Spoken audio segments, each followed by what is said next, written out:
Hello everyone, class 9th विषय हिंदी, पाठ संख्या 11। कवि का नाम है रसखान और पाठ का नाम है सवैये। ठीक है बेटा, सबसे पहले मैं आपको रसखान का जीवन परिचय बता दूं, उसके बाद हम आगे पढ़ेंगे। ठीक है, हिंदी साहित्य के कृष्ण भक्त कवि रसखान का मूल नाम सैयद इब्राहिम था। ठीक है, और वे दिल्ली के आसपास के रहने वाले थे। उनका जन्म सन 1548 ईस्वी के आसपास मुगल राजवंश से संबंधित है। एक प्रतिष्ठित पठान परिवार में दिल्ली में हुआ था। ठीक है, इनका नाम क्या था? हिंदी साहित्य के कृष्ण भक्त कवि रसखान का मूल नाम सैयद इब्राहिम था। इनका जन्म सन 1548 ईस्वी के आसपास मुगल राजवंश से संबंधित एक प्रतिष्ठित पठान परिवार में हुआ। ठीक है, कहाँ पे? दिल्ली में। मुसलमान होते हुए भी ये जीवन भर कृष्ण की भक्ति में डूबे रहे। मुसलमान होने के बावजूद भी जीवन भर इन्होंने जो भक्ति की वो किसकी की? कृष्ण की। इनकी भगवत भक्ति को देखकर, इनकी भक्ति भावना को देखकर गोस्वामी विट्ठलनाथ इनसे प्रभावित हुए और उन्होंने इन्हें अपना शिष्य बना लिया। रसखान के गुरु कौन थे? विट्ठलनाथ, जिन्होंने इन्हें दीक्षा दी और ब्रजभूमि में जा बसे। ठीक है, सन 1628 के लगभग इनकी मृत्यु हो गई थी। समझ आया रसखान का जीवन परिचय? का जन्म कब हुआ था? 1548 में। इनका मूल नाम सैयद इब्राहिम था। दिल्ली में इनका जन्म हुआ था। मुसलमान परिवार में हुआ था। कृष्ण की भक्ति में ये बहुत अधिक मग्न रहते थे। गोस्वामी विट्ठल से इन्होंने दीक्षा ली, अर्थात इनके गुरु गोस्वामी विट्ठल बने और ब्रजभूमि में ये जा बसे और सन 1628 के लगभग इनकी मृत्यु हो गई थी। ठीक है, फिर इनकी रचनाएं, रसखान की 2 काव्य रचनाएं हैं, सुजान रसखान और प्रेम वाटिका। ओके, प्रेम वाटिका में प्रेम विषयक दोहे हैं तथा सुजान रसखान में कृष्ण प्रेम पर कवित्व और सवैये हैं। इनकी जो रचनाएं हैं वो कौन कौन सी हैं? इनकी 2 काव्य रचनाएं हैं, सुजान रसखान और प्रेम वाटिका। ठीक है, प्रेम वाटिका में प्रेम विषयक संबंधी दोहे हैं और दूसरा सुजान रसखान में कृष्ण प्रेम से संबंधित कवित्व और सवैये हैं। ठीक है, इनकी साहित्य की विशेषताएं, रसखान के साहित्य की विशेषताएं देखिए। रसखान की काव्य रचना का विषय कृष्ण भक्ति है। ओके, इन्होंने जो भी अपनी रचनाएं की वो कृष्ण से संबंधित हैं। वे कृष्ण से संबंधित प्रत्येक वस्तु पर मुग्ध हैं। कृष्ण का रूप सौंदर्य हो या कृष्ण की वेशभूषा, उनकी मुरली, श्री कृष्ण की बाल क्रीड़ाएं उनकी अभिव्यक्ति के आधार हैं। उन्हें कृष्ण की जन्मभूमि, ब्रज का यमुना तट, वहाँ के वन, बाग, तड़ाग, पशु पक्षी, पर्वत, नदी सभी से प्रेम है।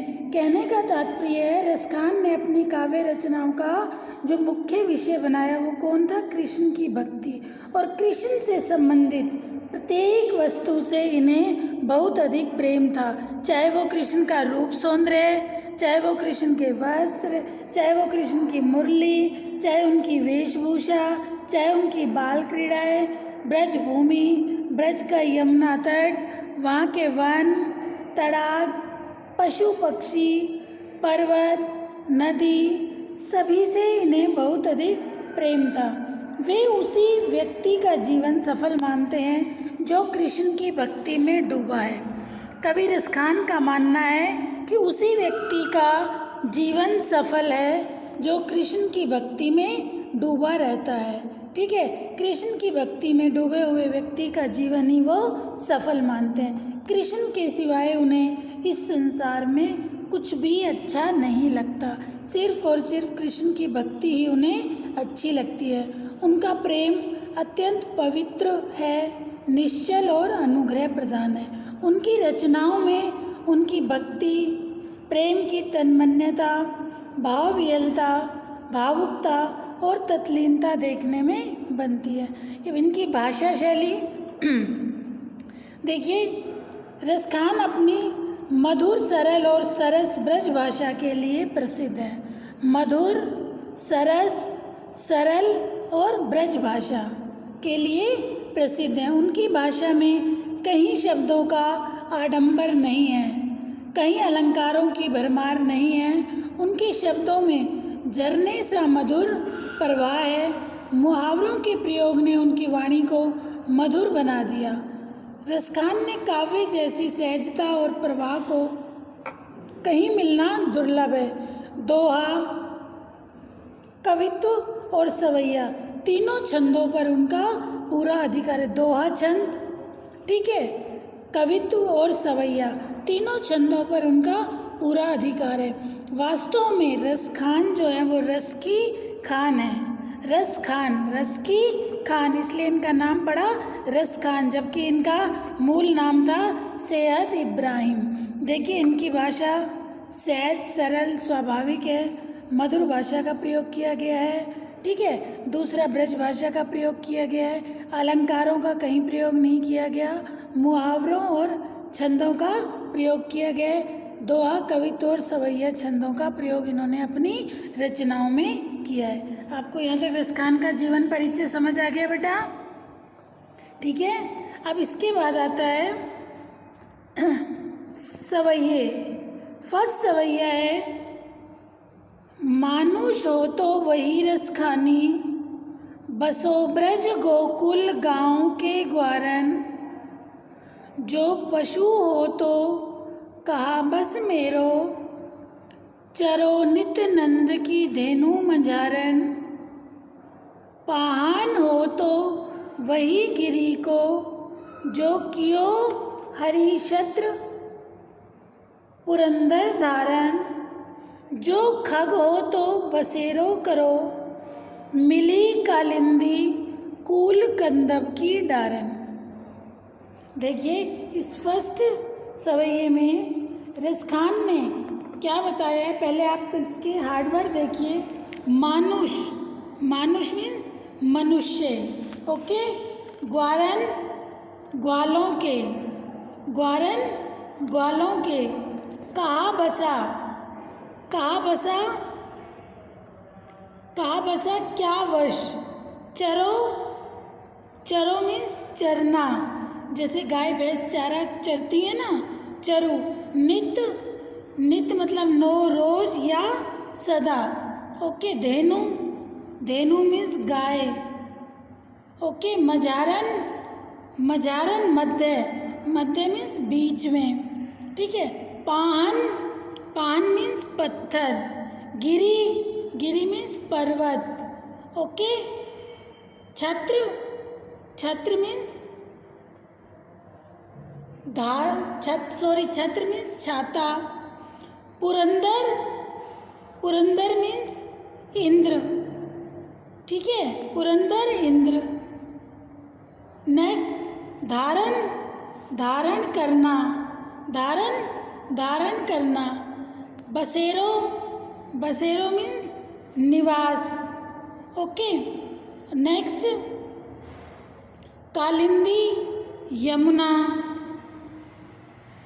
कूल किनारा। यार्ड वर्ड नोट कर लो अपनी कॉपी में और बुक पास रख के बैठा करो। जब भी आपको समझाया जाता है ये पोएम वाले चैप्टर्स, साथ के साथ बुक में आप हार्ड वर्ड नोट करते जाया करो। दोबारा देखिए, मानुष मनुष्य, ओके। ग्वारन, ग्वारन मीन्स ग्वालों के, ठीक।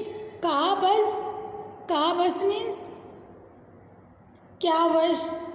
चरो, चरो मीन्स चरो। नित, नित मीन्स सदा। मझारन मध्य या बीच में। धेनु, धेनु मीन्स गाय। पाहन, पाहन मीन्स पर्व, पत्थर, गिरी, गिरी मीन्स पर्वत, परंदर, पुरंदर मीन्स इंद्र, ओके। और छत्र, छत्र मीन्स छाया, ठीक है। हरी छत्र, छत्र मीन्स छाया। नेक्स्ट है बसेरो, बसेरो मीन्स निवास करना या बसना। कालिंदी, यमुना, कूल, किनारा, डारन, डाली, ठीक है। ये समझ आ गया हर वर्ड आपको। अब देखिए ये फर्स्ट वाला, मानुष हो तो वही रस खानी, बसो ब्रज गोकुल गांव के ग्वारन। देखिए इसमें रसखान जी क्या कह रहे हैं। जैसा कि आपको बताया, रसखान कृष्ण भक्त कवि थे। उन्हें कृष्ण से बहुत अधिक प्रेम था। वो कृष्ण से बहुत अधिक प्रेम करते थे। कृष्ण से संबंधित सभी वस्तुओं से उन्हें प्रेम था, ठीक है। रसखान अगले जन्म में ब्रज भूमि में निवास करना चाहते हैं। कृष्ण क्या कहते हैं, मानुष हो तो वही रस खाने। रसखान कहते हैं कि हे ईश्वर, अगर अगला जन्म मुझे मनुष्य का मिले, अगला जन्म अगर मुझे मनुष्य का मिले, मानुष हो तो वही रस खाने, बसो ब्रज गोकुल गांव के ग्वारन। अगर मुझे अगला जन्म मनुष्य का मिलता है तो मेरा जन्म ब्रज भूमि में ही मेरा जन्म होना चाहिए, बसो ब्रज गोकुल गांव के ग्वारन। और मैं ब्रज के लोगों के बीच में ही रहना चाहता हूँ, ब्रज के ग्वालों के बीच में ही रहना चाहता हूँ। कौन कह रहे हैं ये, रसखान। क्यों, क्योंकि उन्हें कृष्ण से बहुत अधिक प्रेम है। और फिर वो क्या कह रहे हैं कि ग्वालों के बीच में ही रहना चाहता हूँ और उन्हीं के साथ ही लीलाएं करना चाहता हूँ। फिर रसखान क्या कह रहे हैं कि अगर मुझे जो पशु हो तो कहा बस मेरो। अगर हे ईश्वर अगला जन्म मुझे पशु का मिले, जो पशु हो तो कहा बस मेरो, चरो नित नंदन की धेनु मजारन। रसखान कहते हैं कि अगले जन्म में पशु के रूप में मैं गाय बनना चाहता हूँ, जिससे नंद की गायों के बीच विचरण करता रहूँ, ठीक है। वे चाहते थे कि इसी बहाने कृष्ण उनके साथ रहेंगे। देखिए दोबारा देखिए रसखान ने क्या कहा, मानुष हो तो वही रस खाने।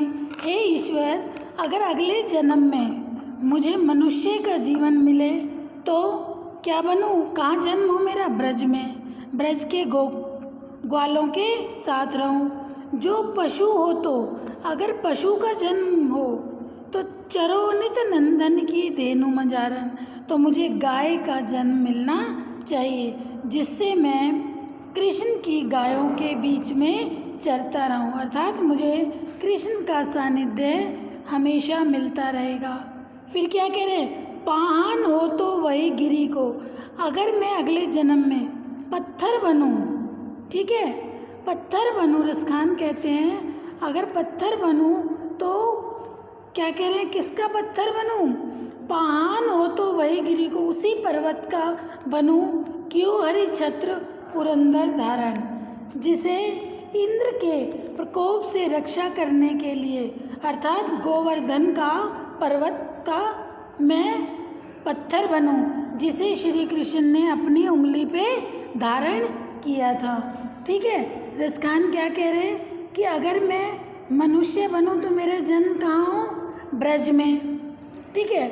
पशु का जन्म मिले तो मुझे किसका मिलना चाहिए, गाय का, जिससे मैं कृष्ण की गायों के मध्य रहूं और हमेशा मुझे कृष्ण का साथ मिलता रहे। पाहन हो और अगर मैं पत्थर बनूं तो उस गोवर्धन का पर्वत का पत्थर बनूं, जिसे हरि छत्र, जिसे श्री कृष्ण ने छाता बनाकर एक उंगली पर धारण किया था ब्रज के लोगों की रक्षा के लिए इंद्र के प्रकोप से, ठीक है। जो खग हो तो रसखान कहते हैं कि अगर मैं पक्षी के रूप में, जो खग हो तो अगर मुझे पक्षी का जन्म मिले, खग हो तो बसेरो करो मिली, कालिंदी कूल कंदब की डारन, कि अगर कृष्ण क्या कह रहे हैं कि अगर मैं पक्षी बनूं, मुझे पक्षी का जन्म मिले तो कहाँ का पक्षी बनूं? खग हो तो बसेरो करो, मिली कालिंदी कुल कंदब की डारन। कृष्ण कहते हैं कि पक्षी के रूप में यमुना के किनारे जो कदम का वृक्ष है, ठीक है, वृक्ष की डाल पर निवास होना चाहिए। अगर मैं पक्षी बनूं तो उस वृक्ष का पक्षी बनूं। कौन से वृक्ष का? कंदम के वृक्ष का, जो यमुना के किनारे है, जिससे वहाँ नीचे बैठकर कालिंदी कुल कंदम की डारन, जिसमें श्री कृष्ण की लीलाओं को देखने का सुख प्राप्त होगा। अब देखिए, जैसा कि स्टार्टिंग में आपको बताया कि रसखान क्या कहते थे कि रसखान को कृष्ण के प्रति अगाध प्रेम है, कृष्ण की हर चीज़ से उन्हें प्रेम है, ठीक है। कृष्ण की प्रत्येक वस्तु पर वो मुग्ध है, चाहे वो कृष्ण की वेशभूषा, चाहे कृष्ण का रूप सौंदर्य, चाहे ब्रज की यमुना, तड़ाग, पेड़ पौधे, झरने, ब्रज भूमि, इन सब से रसखान को बहुत अधिक प्रेम है। जबकि देखिए, रसखान जो थे वो मुस्लिम परिवार में इनका जन्म होता है, लेकिन ये भक्ति किसकी करते हैं? कृष्ण की। और ये कहते हैं अगर व्यक्ति मनुष्य का जन्म लेने के बाद भी अगर ईश्वर की भक्ति नहीं करता, कृष्ण की भक्ति नहीं करता, तो उसका जीवन व्यर्थ है। तो ठीक है, समझ आया? दोबारा देखिए एक बार, रसखान क्या कहते हैं कि अगर मुझे अगले जन्म में मानुष हो तो वही रसखानी, कि हे ईश्वर, अगर मैं अगले जन्म में मनुष्य बनूं, ठीक है, अगले जन्म में अगर मुझे मनुष्य का जन्म मिले तो कहाँ जन्म होना चाहिए मेरा? ब्रज भूमि में। क्यों? क्योंकि उन्हें भगवान कृष्ण से तथा उनकी लीला से गहरा प्रेम है, इसलिए वो ब्रज में ही निवास करना चाहते हैं। बसो ब्रज गोकुल गांव के ग्वारन, क्या कहते हैं कि अगर मैं मनुष्य बनूं तो ब्रज गांव में ही मेरा जन्म होना चाहिए, ब्रज भूमि में ही, ब्रज के ग्वालों के साथ ही रहूं। जो पशु हो तो कहा बस मेरो, और अगर मैं पशु बनूं, ठीक है, पशु बनूं तो कौन सा पशु बनूं? गाय, नित नंदन की धेनु मजारन, जिससे मैं कृष्ण की गायों के बीच में चरता रहूं हमेशा, जिससे मुझे कृष्ण का सानिध्य और साथ मिलता रहे। पाहान हो तो अगर मेरा अगला जन्म पत्थर के रूप में हो, पाहान मीन्स पत्थर, गिरी मीन्स पर्वत, जो क्यों हरि श्री कृष्ण ने छत्र छाया पुरंदर, ठीक है, इंद्र, छत्र मीन्स छाता, अगर मुझे पत्थर का जन्म मिले तो मैं उसी गिरी का पत्थर बनूं जिसे श्री कृष्ण ने अपनी उंगली पर धारण किया था इंद्र से ब्रज के लोगों की रक्षा के लिए। जो खग हो तो बसेरो करो, और अगर मैं पक्षी बनूं, ठीक है, जो खग हो तो बसेरो करो, मिली कालिंदी कूल कंदब की डारन, और अगर मैं पक्षी बनूं तो मुझे श्री कृष्ण, रसखान क्या कहते हैं, पक्षी के रूप में जो यमुना के किनारे कंदब का वृक्ष है उस डाल का पक्षी बनूं, जिससे मैं कृष्ण की लीलाओं को देखने का सुख प्राप्त कर सकूं। यमुना के किनारे कृष्ण जो भी लीलाएं करें उन्हें देखने का सुख प्राप्त कर सकूं। ओके, समझ आ गया? ये फर्स्ट कंप्लीट हो गया आपका ये। इसमें श्री रसखान ने क्या कहा, पर फिर देखिए, मनुष्य का जन्म हो तो कहाँ हो? ब्रज में, ठीक है, और अगर मैं पशु बनूं तो कौन सा पशु बनूं? गाय, जिससे श्री कृष्ण की गायों के बीच में रहूं और मुझे हमेशा कृष्ण का सानिध्य, साथ, प्रेम मिलता रहे। पाहान हो तो, और अगर मैं पत्थर बनूं तो पत्थर कहाँ का बनूं? उसी गिरी का जिसे श्री कृष्ण ने अपनी हाथ उंगली पर धारण किया था। इंद्र के प्रकोप से सभी ब्रजवासियों को बचाने के लिए जिस गोवर्धन को श्री कृष्ण ने अपनी उंगली पर धारण किया था, तो उसी गोवर्धन का मैं पत्थर बनूं। और हे ईश्वर, अगर मेरा अगला जन्म पक्षी के रूप में हो तो मुझे उसी वृक्ष का पक्षी बनाना जो यमुना के किनारे, जो कदम का वृक्ष है, अर्थात जिस वृक्ष पर बैठकर मैं श्री कृष्ण की लीलाओं को देखता रहूं। ओके, ये क्लियर हो गया। नेक्स्ट है सेकंड पद है, या लकुटी अरु कामरिया पर राज त्यूपुर को तजी डारो, आठों सिद्धि नव निधि के सुख, नंद की गाय चराई बिसारो, रस खान कबो इन अखियन सो, ब्रज के बन बाग तड़ाग निहारो, कोटिक एकल गोद के धाम, करील के कुंजन ऊपर वारो।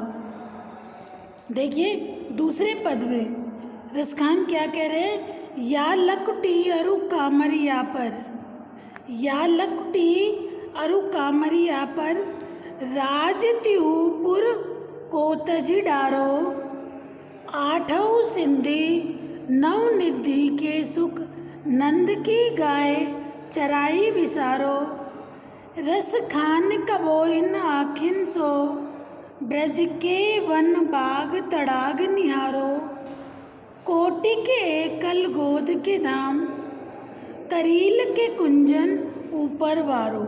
अब इसके हार्ड वर्ड देखिए सेकंड पद के, लकुटी, लकुटी मीन्स लाठी, लकुटी लाठी, ओके। कामरिया, कामरिया कंबल, लकुटी मीन्स लाठी, कामरिया कंबल, पुर, पुर मीन्स नगर, ओके। तजी डारो, तजी डारो त्याग दूं, ठीक है। लकुटी लाठी, कामरिया कंबल, पुर, पुर मीन्स नगर, तजी डारो, तजी डारो त्याग दूं, आठों सिद्धि, आठों सिद्धियाँ, आठों सिद्धि, आठों सिद्धियाँ, नौ निधि, नौ निधियाँ, आठों सिद्धि नौ निधि, ठीक है। बिसारो, बिसारो मीन्स भूलो, बिसारो भूलूं, कबो, सॉरी कब हो गया ये, बिसारो मीन्स कबो, कबो मीन्स कब, कबो कब, ओके। तड़ाग, तड़ाग मीन्स तालाब, ठीक है। निहारो, निहारो मीन्स देखना, निहारो देखना, ओके। कोटिक, कोटिक मीन्स करोड़ों, कोटिक करोड़ों, ओके। कलघोत, कलघोत मीन्स सोना, ठीक है। और धाम, धाम मीन्स घर, और कुंजन लताओं के घर, कुंजन लताओं के घर, वारो नो छावर करूं, ओके। ये देखिए एक बार दोबारा से देखिए, लकुटी लाठी, दोबारा से सुन लो अच्छे से, लकुटी मीन्स लाठी, लकुटी लाठी, कामरिया कंबल, पुर, पुर मीन्स नगर, ओके। तजी डारो, तजी डारो मीन्स त्याग दूं, आठों सिद्धि, आठों सिद्धियाँ, ठीक है। नवो निधि, नौ निधियाँ, नवो निधि नौ निधियाँ, ओके। बिसारो, बिसारो मीन्स भूलना, कबो, कबो मीन्स कब, तड़ाग तालाब, ठीक है। निहारो देखूं, कोटिक कोटिक करोड़ों, कोटिक करोड़ों। कलगोत, कलगोत मीन्स सोना। धाम, धाम मीन्स घर। कुंजन, लताओं के घर। वारो, न्योछावर। ठीक है, हार्ड वर्ड हो गए। अब इसकी व्याख्या देखिए, भावार्थ। रसखान क्या कह रहे हैं? या लकुटी अरु कामरिया पर राज त्यू पुर को तजी डारो। आठों सिद्धि नौ निधि के सुख नंद की गाय चराई बिसारो। रसखान कबोइन आखिन सो ब्रज के बन बाग तड़ाग निहारो। देखिए रसखान क्या कह रहे हैं। रसखान कहते हैं कि या लकटी और कामरिया पर, रसखान कहते हैं कि कृष्ण की लाठी और कंबल के बदले, कृष्ण की लाठी, लकुटी मीन्स लाठी, कामरिया कंबल। क्या कह रहे हैं रसखान? कृष्ण की लाठी और कंबल के बदले, ठीक है, कृष्ण की लाठी और कंबल के बदले तीनों लोकों के राज को भी त्यागने के लिए तत्पर है। या लकटी अरु कामरिया पर राज त्यू पुर को तजी डारो। रसखान क्या कह रहे हैं? या लकुटी अरु कामरिया पर राज त्यू पुर को डारो। रसखान कहते हैं कि कृष्ण की लाठी और कंबल के बदले तीनों लोकों के राज को भी त्यागने के लिए वे तत्पर हैं। ठीक है, वे नंद की गायों को चराने के बदले आठों सिद्धि नौ निधि के सुख नंद की गाय चराई बिसारो। पीछे से देखिए, वो नंद की, रसखान कहते हैं कि नंद की गायों को चराने के बदले, ठीक है, संसार की आठों सिद्धियां और नौ निधियों के सुखों को भी त्याग सकते हैं। अर्थात कृष्ण की गाय चराने में जो सुख है वो आठों सिद्धियां और नौ निधियों में भी नहीं है। अर्थात वो कृष्ण की गाय चराने के लिए आठों सिद्धि और नौ निधियों के सुख का भी त्याग करने को तैयार हैं। ठीक है, रसखान कबो इन आखिन सो, ठीक है, वे अपनी आँखों से ब्रज प्रदेश के वनों, बगीचों और तालाबों को देखने के लिए व्याकुल हैं। रसखान कबो इन आँखों सो ब्रज के वन बाग तड़ाग निहारो। क्या कहा गया है कि वे अपनी आँखों से ब्रज प्रदेश के वनों, बगीचों और तालाबों को देखने के लिए व्याकुल हैं। ठीक है, वे अपनी आँखों से, रसखान कबो इन आँखों से, रसखान अपनी इन आँखों से ब्रज के वन, बाग और तालाब देखने के लिए ये आँखें व्याकुल हैं। कोटि के एकल गोद के दाम, करील के कुंजन ऊपर वारो। कोटि के एकल गोद के दाम, करील के कुंजन ऊपर वारो। देखिए इसमें क्या कहा गया है कि रसखान, ठीक है, वे करील के घने कुंजों पर, ब्रज में जो कांटों के घने कुंजों पर, ठीक है, कुंजन लताओं पर, ठीक है, कुंजों पर, ठीक है, रसखान क्या कह रहे हैं कि वो करील के घने कुंजों पर करोड़ों सोने के महलों को न्योछावर करने के लिए तैयार है। कोटि के कलगोद के दाम, कलगोद, कलगोद मीन्स सोना, धाम मीन्स घर। कांटेदार कुंजों के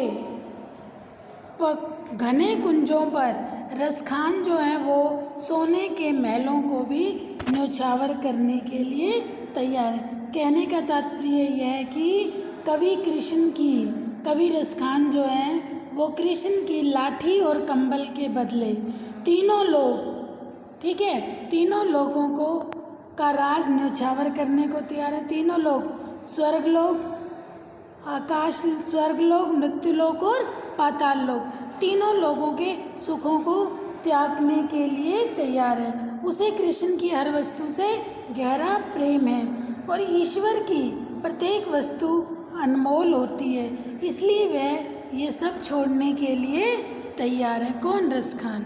ठीक है। या लकड़ी और कामरिया पर वो कृष्ण के लिए कृष्ण की लाठी और कंबल के लिए तीनों लोगों के सुखों को छोड़ने के लिए तैयार हैं। सुख नंद की गाय चराए बिसारो, और वो कृष्ण की गायों को चराने के लिए, ठीक है, 8 सिद्धियां और 9 निधियों के सुखों का भी त्याग कर देना चाहते हैं। रसखान का वो इन आँखों से, रसखान कहते हैं कि ये आँखें इतनी व्याकुल हैं कि कब इन आँखों से ब्रज के वन, बाग और तालाबों को देख पाऊंगा, कोटि के कल खोद के दाम। और दूसरा कृष्ण रसखान इसमें क्या कहते हैं कि वो कृष्ण के, ठीक है, कृष्ण के लिए सोने के वे करील के घने कुंजों पर, ब्रज के करील के घने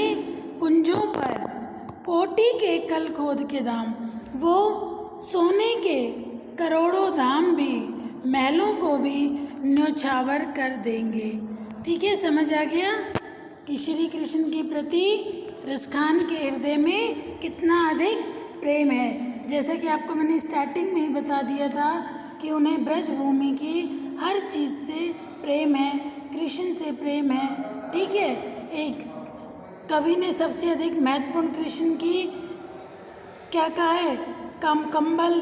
ठीक है, कृष्ण की प्रत्येक चीज़ पर वो अपना सर्वस्व न्यौछावर करना चाहते हैं। ठीक है, यही कारण है कि वो कृष्ण की लाठी और कंबल उनके लिए अत्यंत अनमोल है। ठीक है, उस पे तीनों लोगों को त्यागना चाहते हैं, तीनों लोगों के सुखों को, और गाय चराने के लिए 8 सिद्धियाँ और 9 निधियों के सुख को त्यागना चाहते हैं। और कब इन आँखों से ब्रज के बाग तालाबों के दर्शन होंगे, निहार पाऊंगा, और वहाँ के करीलों के लिए सोने के धामों को, सोने के महलों को भी न्यौछावर करने के लिए तैयार है। कौन? रसखान। ठीक है बेटा, समझ आ गया? इसमें 4 पद हैं रसखान के, 2 पद मैंने आपको अच्छे से समझा दिए। कोई भी डाउट हो बेटा, अपने डाउट ज़रूर क्लियर करना, और जो डेली कराया जाता है उस वर्क को आप डेली कर लो, जिससे आप पे कोई बर्डन नहीं होगा। डेली का काम डेली कर लिया करो। ओके बेटा, इसके हार्ड वर्ड नोट कर लेना, इसकी व्याख्या को अच्छे से समझना, कवि परिचय नोटबुक में लिख लेना। ठीक है बेटा, नेक्स्ट क्लास में 2 पद बचे हैं, वो आपको मैं नेक्स्ट क्लास में समझा दूँगी। Okay, thank you.